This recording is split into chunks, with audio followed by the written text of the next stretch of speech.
আজকে আমাদের জন্মদিনের জন্য উইশ করছে, সেজন্য আমাদের খুশি লাগতেছে।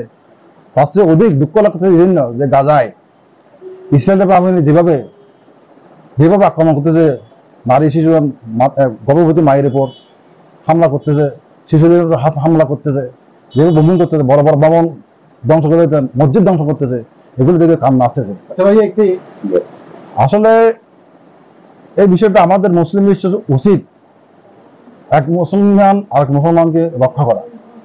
আমাদের উচিত সৌদি আরব, ইরান এরা মতবিরোধ না করে তারা সবাই মিলিত হয়ে সম্মিলিত ঐক্যবদ্ধ হয়ে এই গাজার মুসলিমবাসীকে রক্ষা করা।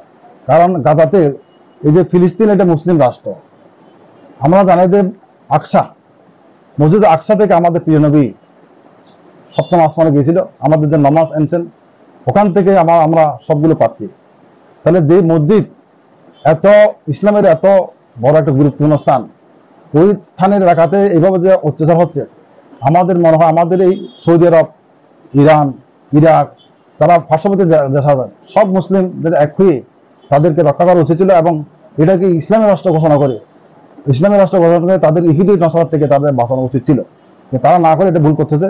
আল্লাহ জানি না তাদের উপর কেন নসিহত করছেন। আমি দোয়া করবো, আমি আশা করব ভবিষ্যতে সৌদি আরব, ইরান, ইরাক পার্শ্ববর্তী যারা আছে রাষ্ট্র আছে, সব রাষ্ট্র এক হয়ে এই ইহুদি নসারা থেকে, এই ইসরায়েলের বাহিনীর থেকে এই জেরুজালেমবাসীকে, এই গাজাবাসীকে যেন রক্ষা করেন, তারা স্বাধীনভাবে তারা যেন চলতে পারে, মানবতা যেন তারা ফিরে পায় সেই চেষ্টা করার জন্য।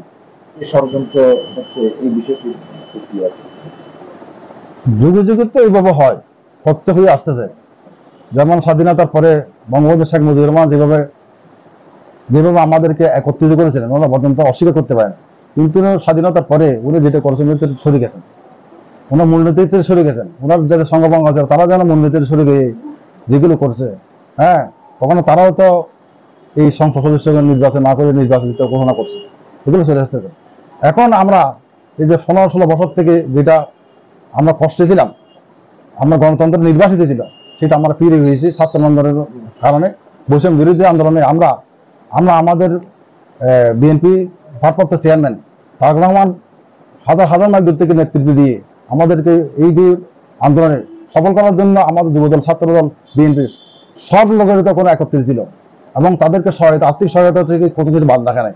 যারা আন্দোলন করে তাদেরকে এই আন্দোলন সফল হয়েছে। আন্দোলন সফল হওয়ার পরে আমরা এখন তো মুক্ত দেশ আছি।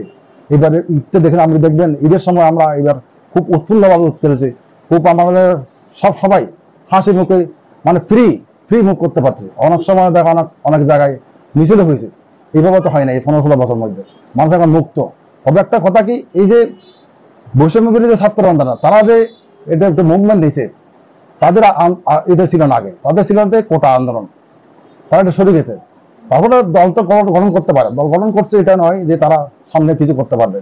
দল গঠন করা সহজ নয়। দল গঠন করছিল যে হয়ে গেল, তারা অনেক কিছু বলবে, শেষ পর্যন্ত যখন নির্বাচনের তালিকা দেবে, প্রস্তুতি ঘোষণা করবে। না, আমরা দেখছি আপনি একজন বিজ্ঞ আইনজীবী হিসেবে আপনার আমাদের 15-16 বছরের যে ক্লান্তি মানুষের কষ্ট হয়েছে, সেই কষ্ট মুক্তি পাচ্ছে। আমি গতকালকে বলছিলাম আপনাদের এখানে, একমাত্র সমাধান এই অবস্থা, একমাত্র সমাধান শেখ হাসিনার পদত্যাগ। সরকারের হাতে ক্ষমতা দিয়ে এই দেশে গণতন্ত্র দিয়ে দিতে হবে। সরকারের পতন করেছে, এটা সত্য নয়।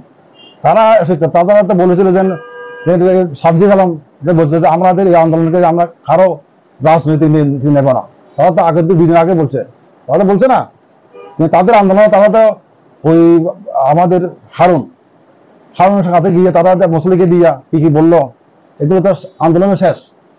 কিন্তু শেষ পর্যন্ত আমাদের এখান থেকে রাফির মাধ্যমে আমরা এগুলো সব আবার ইউনাইট করছি, আবার ইউনাইট করে আন্দোলনটা সাকসেস করছি। আন্দোলন ব্যাগমান করেছে, আমরা তো পিছনে যেতে দিই নাই। একমাত্র সমাধান এই অবস্থা, একমাত্র সমাধান শেখ হাসিনার পদত্যাগ। সবাই আছে না, মিছিল দেখবেন না, এখন তো সব আসতেছে কোথায়। এখন আপনি এতে ফেসবুকে দেখবেন, সবগুলো দেখা যাচ্ছে আমাদের বিএনপি, যুবদল, ছাত্রদলের নেতা কর্মীরা কিভাবে জাতীয় আন্দোলন করছে। তাদের ছাত্রদের কারণে একক তাদের দাবি জানায়, এটা আমাদেরও দাবি আছে, আমরা এটা ব্যবহার করেছি। আমাদের সফলতা সবাই আছে, এখানে সবের কষ্ট আছে, সবাই সহযোগিতা আছে, সবাই সহযোগিতার ফলে দিয়েও আমাদের সবার আন্দোলনের সূচনায় আমরা এটা এখন মুক্ত অবস্থা আছি। এই গণতন্ত্র আমরা চাচ্ছি, গণতন্ত্র মুক্তি পাক, সবাই যেন মানুষ ভোট দিতে পারে। সামনে যে ইলেকশন হবে, ইলেকশন দেওয়া উচিত। ইউনিট সরকারকে আমি নিবেদন করব যে বর্তমান যে পরিস্থিতি, এই পরিস্থিতি উত্তরণ করতে হলে নির্বাচনের গতি নেই। নির্বাচন দিয়া সুষ্ঠু নির্বাচন মাধ্যমে সরকার পরিবর্তন হোক, সেটাতে বিএনপি আসুক, জামাত আসুক, বৈষম্য বিরোধী ছাত্র যারা করছে তারা আসুক, আমাদের সমস্যা নেই। কিন্তু নির্বাচন না ফেয়ার হতে পারে। এই বহুদিন পর্যন্ত এই তরুণীরা যা ভোট দিতে পারতো না, আর কয়টা গেল, তিনটা চারটা ইলেকশন গেল, তারা ভোট দিতে পারে নাই 15 বছরের মধ্যে। তারা এখন মুখিয়ে আছে ভোট দেওয়ার জন্য। তো তাদের ভোটে তো একটা রায় আসবে, রায়টা যার পক্ষে আসে সেই সরকার গঠন করবে, সেগুলো সংসার করবে। না এখন যারা আসতেছে এখন তারা তো ওইগুলো হইতে পারে, তাদের ব্যাপারে সামনে হইতে পারে, তাদের ব্যাপারে যেগুলো অভিযোগ আসতেছে যে কাউন্সিলরের ব্যাপারে 50 লাখ টাকা নিয়েছেন, ওখানে অভিযোগ করতেছেন, এগুলো তো একসময় তারা খাবে। মানুষ এখন পলিটিক্যাল কনসাস, তারা চায় কে কি করতেছে। আচ্ছা সিরাজ ভাই, এখন জনগণ কি চাই একটু? জনগণ চায়, তারা সুষ্ঠু নির্বাচন চায়। সুষ্ঠু নির্বাচন আমি মনে করি 80% লোক জনগণ বিএনপিকে ভোট দেবে, কারণ বিএনপি জনগণের দল। বিএনপির শহীদ প্রেসিডেন্ট জিয়া রহমান একটা বাস্কেট, তার একটা ঝুড়ি ছিল, ওখানে কিছু পায় না। মারা যাওয়ার পরে জিয়া রহমান শহীদ হওয়ার পরে তার কোনো ব্যাংক ব্যালেন্স ছিল না। এবং এই শহীদ প্রেসিডেন্ট জিয়া রহমান মৃত্যুর পরে তার স্ত্রী যে রোল করছে, তারও কোনো দুর্নীতি পায় নাই।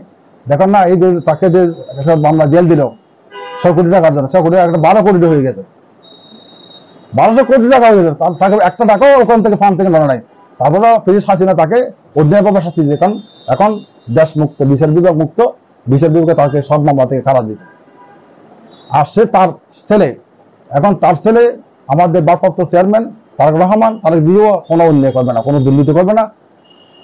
দেশের জনগণ বুঝতে পারছে যে শহীদ প্রেসিডেন্ট জিয়া রহমান, দেশনেত্রী বেগম খালেদা জিয়া এবং জিয়া রহমান তারা একই সূত্রের কাটা। তাদের কাছে দুর্নীতি হবে না, দেশ তাদের কাছে রক্ষা হবে। তারা মাটি ও মানুষের রাজনীতি করে, তারা দেশকে উন্নয়ন এগিয়ে দেবে। তারা দেশকে এগিয়ে দেখে, এই যে সবুজ বিপ্লবের মাধ্যমে জিয়া রহমান যেভাবে দেশকে স্বনির্ভর করেছিলেন, আমাদের এখন আমার সামনে তারা জিয়ার নেতৃত্বে আমরা দেশকে স্বনির্ভর করবো। মানুষ দেশে শান্তি পাবে, আমাদের জীবনযাত্রার মান উন্নতি হবে, এখানে আর কোনো দুর্নীতি থাকবে না। সবাই শান্তিতে ঘুমাতে পারবে, সবাই শান্তিতে ভোট দিতে পারবে, এই প্রত্যাশা রাখতে চাই আমরা। আপনাকে অসংখ্য ধন্যবাদ আজকে সময় দেওয়ার জন্য। থ্যাংক ইউ, আপনাকে ধন্যবাদ।